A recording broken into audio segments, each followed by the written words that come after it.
Right now, in April 2026, there is a stretch of water 21 miles wide that is holding the entire global economy hostage. Oil is above $125 a barrel. Analysts at Goldman Sachs are warning it could go higher, and the International Energy Agency, the organization literally created after the last great oil crisis, has called this the greatest global energy security challenge in history. This is not a drill. This echo has already started. Stay with me for the next 15 minutes, because this is not just a war story, this is a financial history story, and history has a very precise record of what happens to the global economy when oil supply is cut off this severely. We have been here before, the echoes are exact, and when you understand them, you will understand what is coming next. Before it hits your gas station, your grocery bill, and your savings. 21 miles. That is the width of the Strait of Hormuz at its narrowest point, measured between the coastline of Iran and the shores of Oman. 21 miles of open water that, as of March 2026, became the most consequential stretch of ocean on the surface of the Earth. Through that narrow passage under normal conditions, flows approximately 20 million barrels of oil every single day.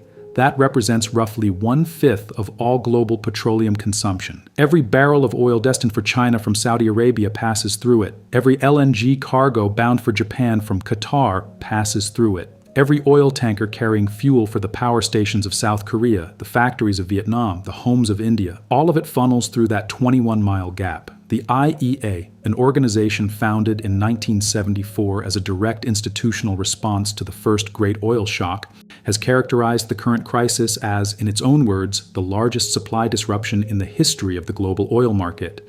That is not the language of cautious bureaucrats. That is an alarm. And on this channel, when we hear an alarm, we do not just look at what is happening. We look at where we have heard this alarm before, because the financial history of oil shocks is one of the most precise, most repeating patterns in all of economic history. And the echo of 1973 is playing through our speakers right now, louder than it has ever been. Let's start with the match that lit this fire. On February 28, 2026, the United States and Israel launched coordinated airstrikes on Iran under a military campaign codenamed Operation Epic Fury.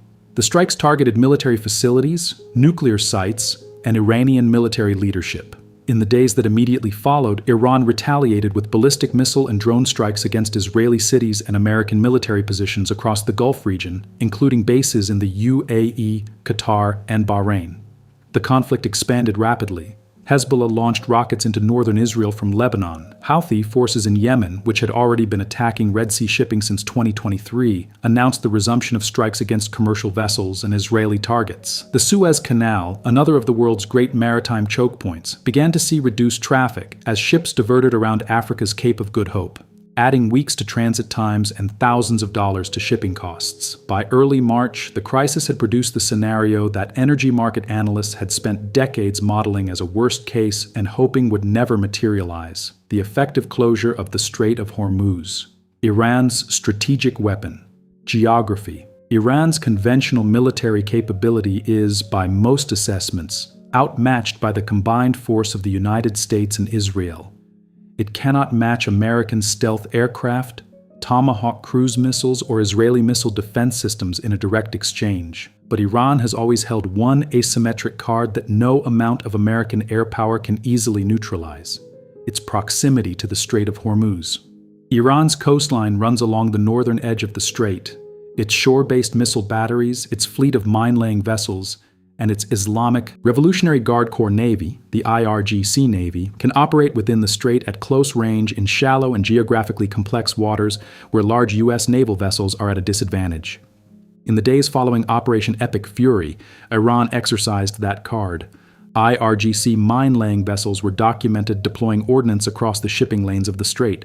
IRGC speedboats and shore-based anti-ship missiles began targeting vessels linked to U.S., Israeli, or Allied interests. According to maritime security reports, overall traffic through the strait dropped by approximately 70% within weeks of the conflict beginning. On March 11th, an IRGC spokesperson issued a formal statement that was unambiguous in its intent. The IRGC declared that any vessel linked to the United States, Israel, or their allies would be treated as a legitimate military target, and issued the warning that has since become one of the defining economic statements of 2026: expect oil at $200 per barrel. Iran has closed the strait before, briefly in exercises and threats, but it has never followed through completely until now. And the numbers that have followed are unlike anything in the documented history of the oil market. What exactly happened to prices, and why does history tell us the worst may still be ahead? The financial market reaction began immediately. Brent crude oil, the international pricing benchmark, surged 10 to 13% within the first 72 hours of the conflict, jumping from approximately $66 per barrel to $80 to $82 by March 2, 2026, according to Al Jazeera and Reuters market data. That was just the beginning. As the physical closure of the Strait became undeniable, as tanker after tanker either turned back, sat idle outside the Gulf, or was targeted by IRGC forces, the price climbed further. Oil surged past $100, past $110, and front-month Brent crude reached approximately $125 per barrel by early April 2026, according to commodity analytics firm Kepler. Goldman Sachs Research, in a note published March 3rd, estimated that traders were already pricing in a risk premium of approximately $14 per barrel above pre-conflict levels, roughly corresponding to the market's pricing of a full 4-week halt in flows through the Strait. Goldman Sachs also calculated that a full 1-month disruption of LNG flows through the Strait could push European natural gas prices towards €74 per megawatt hour, and a 2-month disruption could push them past €100 per megawatt hour. The Federal Reserve Bank of Dallas, drawing on economic modeling research, calculated that the removal of close to 20% of global oil supplies from the market is expected to raise the average WTI oil price to $98 per barrel and lower global real GDP growth by an annualized 2.9 percentage points in the second quarter of 2026. Goldman Sachs separately raised its estimate of the probability of a U.S. recession over the next 12 months to 30%, driven primarily by the oil price surge. The scale that history has never seen. To understand why this crisis is categorically different from every previous oil shock, the comparison to historical precedents is essential. The 1973 OPEC oil embargo, the event that created the IEA, that caused U.S. inflation to jump from 3.4% in 1972 to 12.3% in 1974, that resulted in gas station lines across America and a national 55-mile-per-hour speed limit, removed approximately 4.5 million barrels per day from global supply. That represented roughly 7% of global consumption at the time. The Iranian Revolution of 1979, the shock that caused oil prices to more than double, contributed to global stagflation and helped end the Carter presidency, removed approximately 4% of global supply. The 2026 Strait of Hormuz crisis, according to the Federal Reserve Bank of Dallas, represents a potential shortfall of close to 20% of global oil supply. According to commodity analytics from Kepler, approximately 11 million barrels per day of crude production have been taken offline.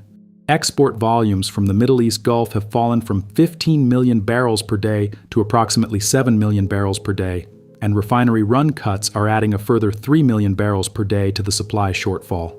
The Dallas Fed puts it plainly, this geopolitical event is 3 to 5 times larger in terms of supply removed from the global market than any previous oil shock in recorded history. The IEA's emergency reserve release, 400 million barrels from strategic stockpiles across 32 member nations, sounds enormous, but the world consumes 105 million barrels of oil per day.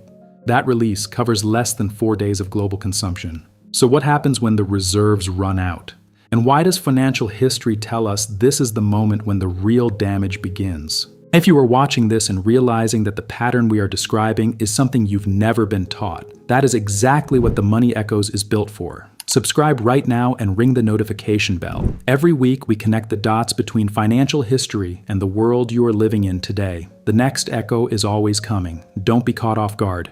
The financial history of oil shocks reveals a consistent and deeply uncomfortable pattern. The damage from an oil supply disruption is never limited to the price of gasoline. It radiates outward through the entire economic system in a sequence of effects that, once set in motion, takes years to fully resolve.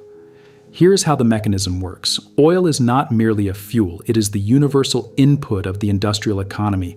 It powers the trucks that move food from farms to warehouses. It heats the factories that produce manufactured goods. It is refined into the plastics used in virtually every consumer product. It is the feedstock for the fertilizers, specifically urea, produced from natural gas, that underpin global food production. When oil becomes dramatically more expensive, every industry that touches it faces higher input costs simultaneously. Businesses cannot absorb those costs indefinitely. They pass them to consumers in the form of higher prices. When multiple industries are experiencing the same cost pressure at the same time, the result is generalized inflation, the kind of broad, persistent price level increase that erodes real wages and purchasing power across the entire economy. The central bank response to inflation, raising interest rates, imposes its own costs. Higher borrowing rates slow investment, reduce consumer spending, and typically suppress economic growth. The result is the scenario that economists call stagflation, simultaneous high inflation and low or negative growth. It is one of the most damaging and difficult economic conditions to manage because the standard tools work against each other. Raising rates fights inflation but deepens recession. Cutting rates stimulates growth but worsens inflation. The 1973 oil shock is the clearest historical parallel to what is unfolding now. In October 1973, Arab OPEC members launched an oil embargo against the United States and its allies in response to American support for Israel during the Yom Kippur War. The embargo removed 4.5 million barrels per day from global markets. Within months, the price of crude oil had quadrupled. The economic consequences unfolded over years, not weeks. U.S. inflation reached 12.3% in 1974. A national speed limit of 55 miles per hour was imposed to conserve fuel. Gas rationing schemes were introduced. The stock market lost nearly 50% of its value from its 1973 peak. The U.S. economy entered a recession that, combined with the 1979 shock, produced the most severe period of economic instability in post-war American history. The 1973 embargo lasted approximately 6 months and removed roughly 9% of global oil supply. The oil embargo was lifted in March 1974, but its economic consequences took the better part of a decade to fully resolve. The 2026 Straits crisis, as of April 2026, has already lasted more than 6 weeks. It has removed between 3 and 5 times as much supply from global markets. And it is disrupting not only oil, but also liquefied natural gas, a fuel that barely existed as a globally traded commodity in 1973, and fertilizers that underpin global food production in ways that were not relevant to the 1970s crisis. This is the detail that the original script did not include, and it may be the most important long-term consequence of the 2026 crisis. The Strait of Hormuz is not just an oil and gas corridor. The Persian Gulf is one of the world's most significant fertilizer production and export hubs. In the 2020s, the region has accounted for approximately 30 to 35% of global urea exports and around 20 to 30% of global ammonia exports. Up to 30% of all internationally traded fertilizers normally transit the Strait of Hormuz. Urea, produced from natural gas, much of it from Qatar's LNG facilities, is one of the world's most widely used nitrogen fertilizers. Brazil alone is almost entirely dependent on imported fertilizers, with nearly half of its supply transiting the Strait of Hormuz. Given that Brazil accounts for nearly 60% of global soybean exports and is a major exporter of corn and sugar, a sustained fertilizer shortage directly threatens global food security in ways that will take crop cycles, years, not months, to fully manifest. The British think tank, the Food Policy Institute, warned in March 2026 of long-term increases in food prices. Every measurable dimension. What happens to the global economy if the Strait of Hormuz is not fully reopened for months or longer? The geography of global energy dependence has shifted dramatically since the 1970s.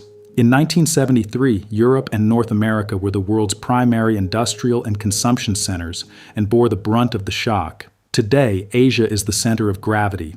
In 2024, 84% of crude oil and condensate shipments through the Strait of Hormuz were destined for Asian markets. China receives approximately 1/3 of its total oil supply via the Strait and has strategic petroleum reserves estimated at approximately 1 billion barrels, several months of supply. Japan's refiners obtain approximately 95% of their crude from Saudi Arabia, Kuwait, the UAE, and Qatar, with around 70% of that Middle Eastern oil arriving through the Strait. South Korea and India are similarly exposed. India has responded by dramatically increasing purchases of Russian crude oil to compensate for reduced Middle Eastern supply. Indian refiners started buying petroleum from Russia as the war disrupted Middle Eastern supply. To ensure domestic fuel availability, the Indian government raised export duties on diesel and aviation fuel to limit domestic shortfalls. The Philippines declared a state of national energy emergency on March 24, 2026, the first country in the world to formally do so in response to the Iran conflict,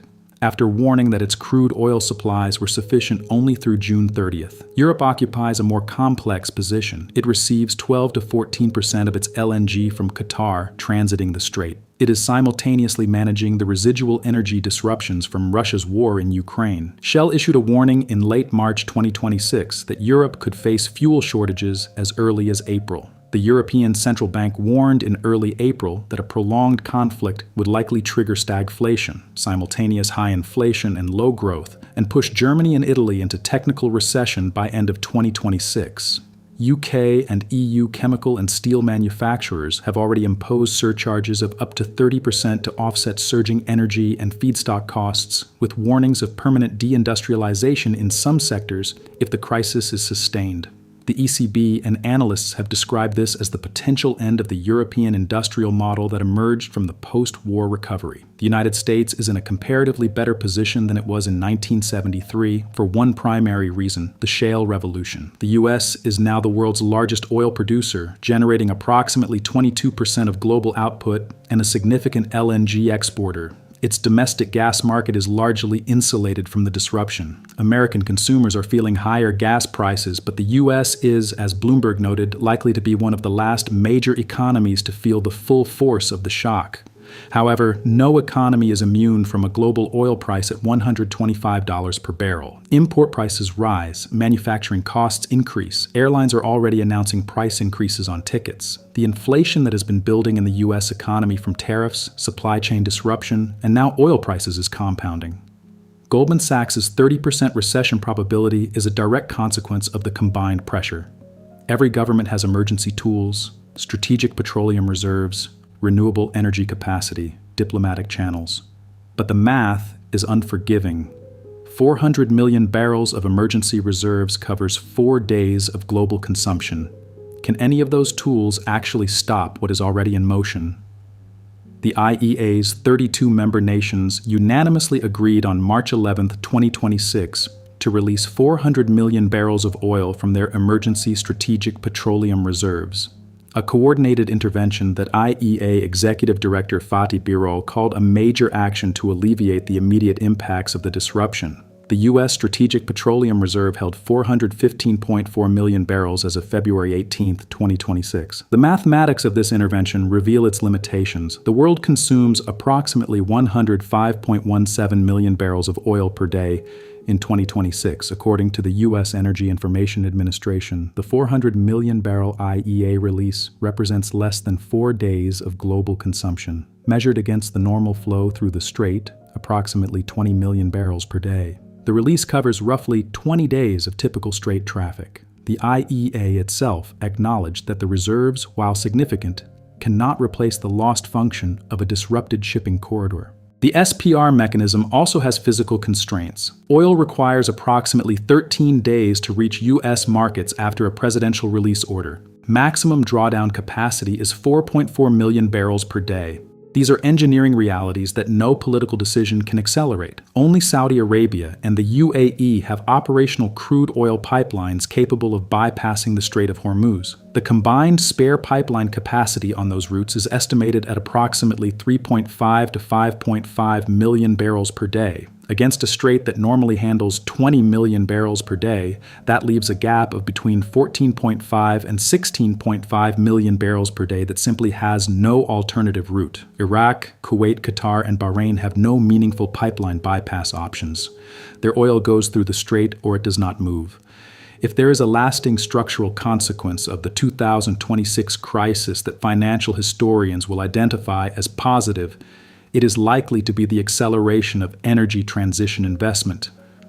Every country that finds itself suddenly energy insecure, the Philippines, Japan, South Korea, the European nations, now has an existential economic argument for accelerating investment in domestic renewable capacity, energy storage, and demand reduction. The 1973 oil shock produced a generation of efficiency investment. The Carter administration mandated fuel economy standards for American cars. France accelerated its nuclear power program, which today gives it an energy security advantage over most European neighbors. Denmark launched the wind energy investment program that makes it today one of the most energy-independent small nations on Earth. The 2026 crisis will produce its own generation of energy security investment. But, and this is the financial history lesson, that transition takes years and decades, not weeks. In the meantime, the world still consumes 105 million barrels of oil every day, and right now it cannot access approximately 20 million of them. In October 1973, Arab OPEC members cut production and embargoed oil exports. The price of crude quadrupled within months. U.S. inflation hit 12.3% within a year. A recession followed. The damage took a decade to fully clear. That crisis removed 4.5 million barrels per day from global markets, roughly 7% of supply. In 2026, the closure of the Strait of Hormuz has removed an estimated 11 to 20 million barrels per day from accessible global markets, 3 to 5 times the 1973 shock by every quantitative measure. The IEA has called it the greatest global energy security challenge in history. The Federal Reserve Bank of Dallas models a 2.9 percentage point reduction in annualized global GDP growth. Goldman Sachs has raised U.S. recession probability to 30%. The ECB is warning of stagflation in Germany and Italy. The Philippines has declared a national energy emergency. And as of April 8, 2026, a temporary ceasefire agreement has been reached, but the strait remains effectively closed, with Iran charging tolls of over $1 million per ship and limiting the number of vessels that can cross. The echo of 1973 is exact. The scale is categorically larger. The food dimension, through fertilizer disruption, adds a layer of consequence that 1973 did not carry. History does not predict, but it instructs. And the instruction it offers from the past 50 years of oil shock history is this: the economic damage from a supply disruption of this magnitude does not end when the conflict ends. It embeds itself in inflation expectations, in energy investment decisions, in the geopolitical realignment of supply chains, and in the financial conditions that households and businesses face for years afterward. The 1973 embargo was lifted in March 1974. The economic consequences of that 6-month disruption took until the mid-1980s to fully resolve. We are 6 weeks into a disruption that is 3 to 5 times larger. Watch the echoes, understand the pattern, and make decisions with the full weight of financial history in your hands. Oil at $125 a barrel.